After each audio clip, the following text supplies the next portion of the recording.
কামিনী ৬ বছর আগে ঝড়ের কবলে পড়ে মারাত্মকভাবে আহত হয় এই কাকটি। আশরাফ আলীর স্ত্রী খুরশেদ জাহান রোজি বাড়িতে এনে সুস্থ করেন। তখন থেকেই কাকটি পরিবারের সদস্যদের মতোই বড় হতে থাকে। ১ বছরের মাথায় মা ডাকতে শুরু করে এই কাকটি।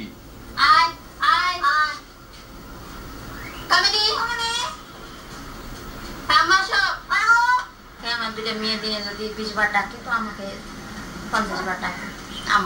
আম্মু বলে আবার মাও বলে, আপা, বড় আপা, ছোট আপা, আর বেশ কাকা। আশরাফ আলীর বড় মেয়ে আশার কাছে আঘাত পাওয়ায় ছোট মেয়ে উষার প্রিয় বন্ধু হয়ে যায় কামিনী। এরপর তার কাছেই কামিনীর বেশি সময় কাটে। কাজের সময় এবং পড়ার টেবিলেও পাশে থাকে কামিনী।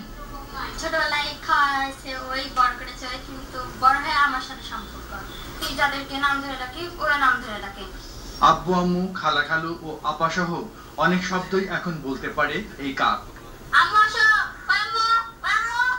কাকের মুখে মানুষের মতো কথা শুনতে আশরাফ আলীর বাড়িতে প্রতিদিন ভিড় করছে বহু মানুষ।